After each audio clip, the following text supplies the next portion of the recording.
এই দেখো বন্ধুরা, শুয়োপোকা বুঝেছ, আরও আছে, দেখাচ্ছি। দেখো, এই যে দেখো, দেখতে পাচ্ছ একটা, এই একটা,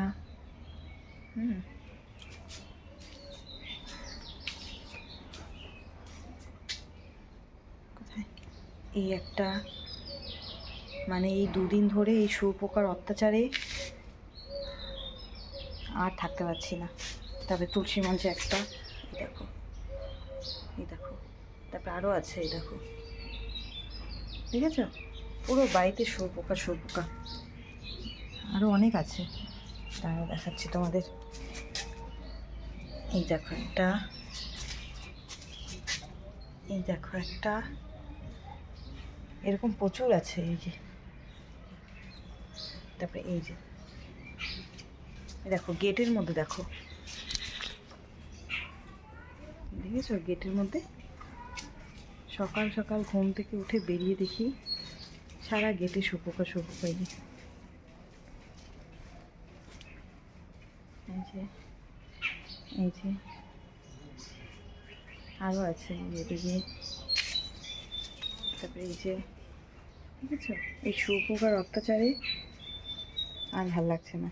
দুদিন ধরে বুঝতেও পারছি না শুয়োপোকাটা আসছে কোথা থেকে।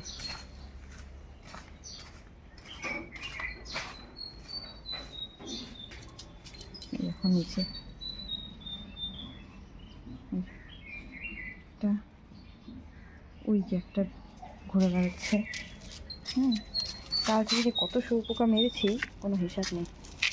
প্রথমে ভেবেছিলাম এই যে এই গাছটা থেকে হচ্ছে, তো গাছটাকে কালকে কাটা হয়েছে, দেখো পুরো ছেটে দেওয়া হয়েছে। তারপরেও দেখি শুয়োপোকার পুরো বাহার, শুয়োপোকার কিছুতেই কমছে না। এই দেখো, এই গেটের মধ্যে দেখো, কোথা থেকে আসছে শুয়োপোকা বুঝতে পারছি না। পুরো শুয়োপোকা, মনে হচ্ছে এই গেটের ছাদের উপরে আছে, দেখেছ? ঘুম থেকে উঠে গেটটা খোলার পরে দেখি যে শুয়োপোকার পুরো বাহার। মানে যে গাছটা তোমাদেরকে দেখালাম, প্রথমে ভাবলাম ওই গাছটা থেকে হয়েছে, তো ওই গাছটা কালকে কেটে দেওয়া হয়েছে, খালি অল্প অল্প পাতা রাখা হয়েছে। এবার দেখি গাছটা কাটার পরেও দেখি পুরো শুয়োপোকার বাহার যেন আরও বেশি হয়ে গেছে। কোথা থেকে হচ্ছে কি জানি বুঝতে পারছি না, কিন্তু এত শুয়োপোকার অত্যাচার। আজকে দেখি বড়মশাইকে বললাম উপরটাতে দেখো, উপরটাতে বাসা করেছে নাকি, তো দেখা যাক, যদি উপরে বাসা করে থাকে তোমাদেরকে নিশ্চয়ই দেখাবো, ঠিক আছে? এই দেখো তুলসী তলায় দিব্যি সে হেঁটে বেড়াচ্ছে, দেখতে পাচ্ছ? দেখো, দেখা যাচ্ছে না, দেখতে পাচ্ছ? এই যে তুলসী তলায় হেঁটে বেড়াচ্ছে, এই যে তুলসী তলায় হেঁটে বেড়াচ্ছে। কি বলবো, আমি জাস্ট খালি ঘুম থেকে উঠেছি, এখন উঠান ঘর কিছু ঝাড়ু দেওয়া হয়নি। ভাবলাম তোমাদেরকে একবার দেখাই শুয়োপোকার কীরকম অত্যাচারে আমরা থাকতে পারছি না। মানে এই বাড়িতে আসার পর এই শুয়োপোকার অত্যাচার, তারপরে সন্ধেবেলা এক ধরনের পোকা থাকে সেই পোকার অত্যাচার, তারপর পিঁপড়ে, প্রচুর পিঁপড়ে বাড়ির মধ্যে, প্রচুর পিঁপড়ে, এইসব পোকামাকড়কে নিয়ে বাস করছি বর্তমানে। আগে যখন ওই বাড়িতে ছিলাম এইসবের অত্যাচার ছিল না, কিন্তু ইঁদুরের প্রচুর অত্যাচার ছিল। তোমরা অনেক সময় মানে আমার লাইভে বুঝতে পেরেছো ইঁদুরের কেমন অত্যাচার হয়েছে। আর এই বাড়িতে এই শুয়োপোকা, পিঁপড়ে, তারপর ওই এক ধরনের পোকা, লাইট জ্বালালে এক ধরনের পোকা আসে, ছোটো ছোটো ছোটো ছোটো মাছির মতো, সেই ধরনের পোকার অত্যাচার। মানে এই তিনটে পোকার অত্যাচারে একদম জীবন পুরোই বৃথা হয়ে যাচ্ছে। কী করবো আর, মানে গা শিশির করছে আমার এই শুয়োপোকাগুলো দেখে। যতক্ষণ এই মানে শুয়োপোকাকে পুরো হাঁটানো হচ্ছে শান্তি নেই। কাপড় শুকানোর রশিতে অবধি ঘুরে বেড়াচ্ছে, তাহলে ভাবো কী করে কাপড় শুকাবো। বাই চান্স যদি একটা শুয়োপোকা কাপড়ের ভিতর ঢুকে যায়, ব্যাস সর্বনাশ হয়ে যাবে, চুলকে চুলকে জীবন শেষ হয়ে যাবে। পুরো গেটের মধ্যে ছেঁকে ধরেছে। দেখি বড়মশাই উঠুক, তাকে বলবো ছাদ উপরটাতে দেখতে। আমার যত সম্ভব মনে হচ্ছে উপরটাতেই মানে রয়েছে ওরা, ওদের বংশ বিস্তার করেছে।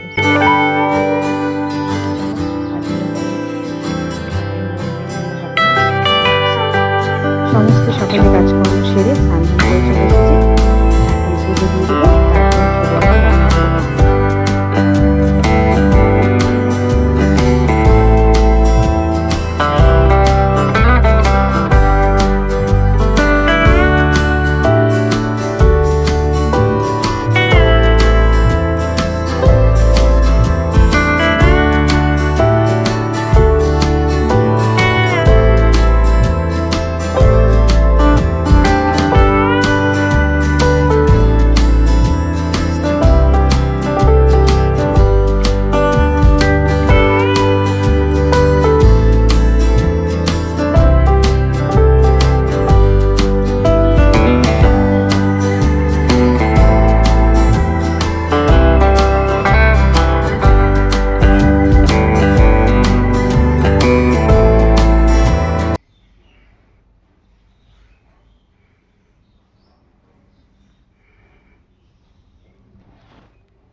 ভাত আর উচ্ছে ভাজা হয়ে গেছে।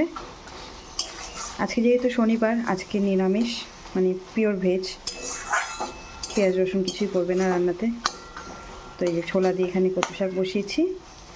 এই কচুটা পাঠিয়েছিল বাবা, এগুলো কালো কচু বাবা পাঠিয়েছিল। হয়ে গেছে 2-3 দিন, কেটে ফ্রিজে রেখে দিয়েছিলাম, রান্নাই করার সময় পাচ্ছিলাম না।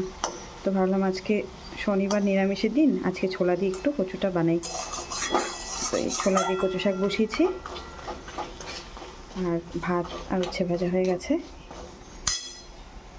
আর এখানে এখন পটল কাটা হবে, আলু পটলের তরকারি। এই তো আজকের মতো, বেশি কিছু রান্না করব না। কোনো দিনই বেশি কিছু রান্না করি না, খুব সিম্পল, ওই 2-3 রকমেরই রান্না হয় ঘরে, বেশি একটা করি না, যেটা সত্যি কথা।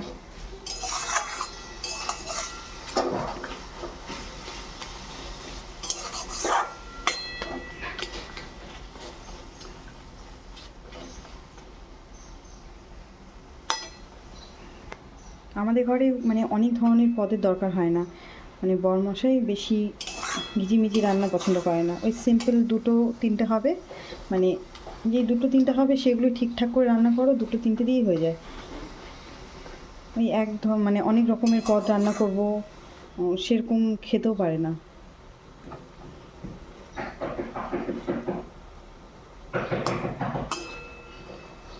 ছোলাগুলো সেদ্ধ হয়ে গেছে, মানে 50% সেদ্ধ হয়ে গেছে ছোলাগুলো।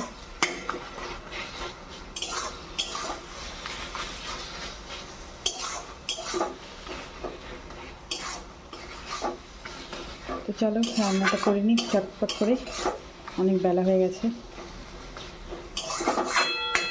এটা হতে থাক ধীরে ধীরে, কচু শাক তো একটু সময় নিয়ে করতে হয়। এটা হতে থাক, আমি সবজিটা কাটাকাটি করে নিই। এই যে পটল,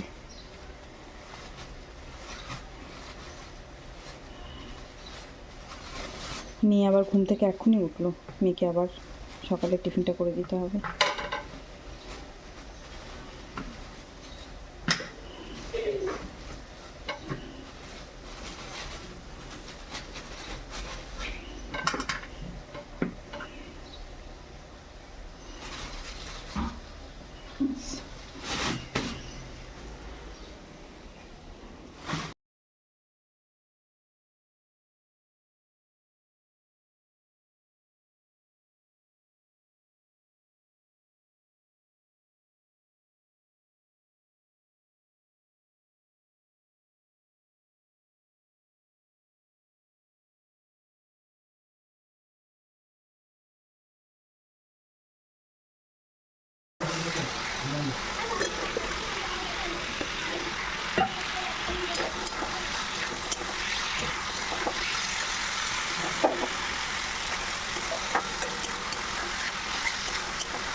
রান্না বান্না কমপ্লিট হয়ে গেছে, এখন আমার আর মেয়ের জন্য বানাচ্ছি চিনির পরোটা। ছোটোবেলায় চিনির পরোটা খুব খেতাম। তোমরা কারা কারা এরকম চিনির পরোটা খাও অবশ্যই জানাবে। তোমাদের দেখাচ্ছি প্রসেসটা কী করে আমি বানাই, তোমাদেরকে প্রসেসটা দেখাই। হ্যাঁ, কী করে আমি বানাই। তোমরা কে কে এরকম চিনির পরোটা খেয়েছো কমেন্টে জানাবে। হ্যাঁ, কালকে রাতে কিছুটা আটা ছিল, মানে মাখানো আটা, সেই আটা দিয়েই বানাচ্ছি। প্রথমে দেখো আটাটা নর্মাল যেরকম রুটি বেলে সেরকম বেলে নেবো আগে, ঠিক আছে।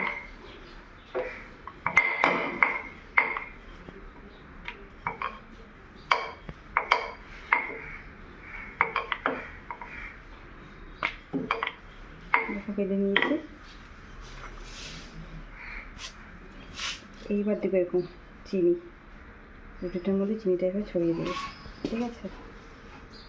দিয়ে তারপর এরকম করে প্যাটিসের মতো করে ফোল্ড করতে হবে।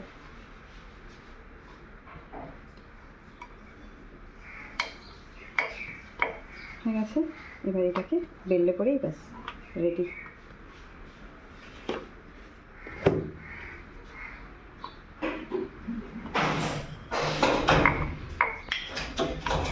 কোনাগুলোতে একটু মোটা তো, তাই কোনাগুলোতে একটু চাপ দিয়ে বেলে নেব। আর মিডিলটাতে চাপ দিব না, কারণ মিডিলটা পাতলাই আছে।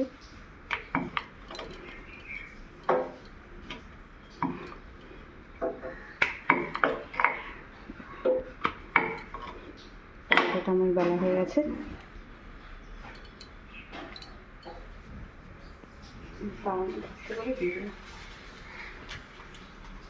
তো তোমরা কারা কারা এরকম চিনির পরোটা খেয়েছো কমেন্টে জানাবে, ঠিক আছে।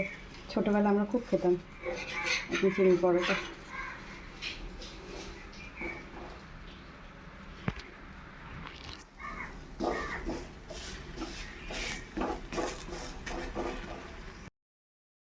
তো রান্না বান্না হয়ে গেছে।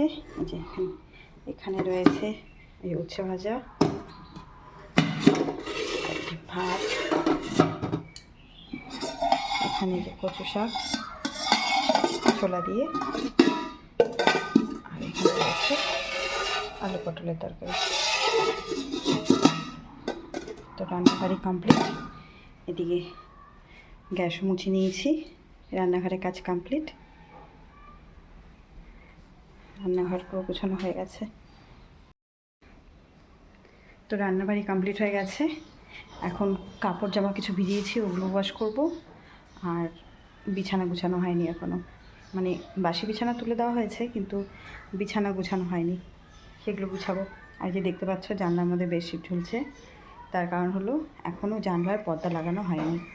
মানে এই যে পর্দা কী বলে এগুলোকে, রডগুলো এখনও লাগানো হয়নি, সেগুলো পর্দাও লাগানো হয়নি। দেখা যাচ্ছে কবে রড লাগানো হয়, তারপর কবে থাকবে।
বন্ধু হয়ে থাকো তাহলে চ্যানেলটিকে সাবস্ক্রাইব করে পাশে থেকো।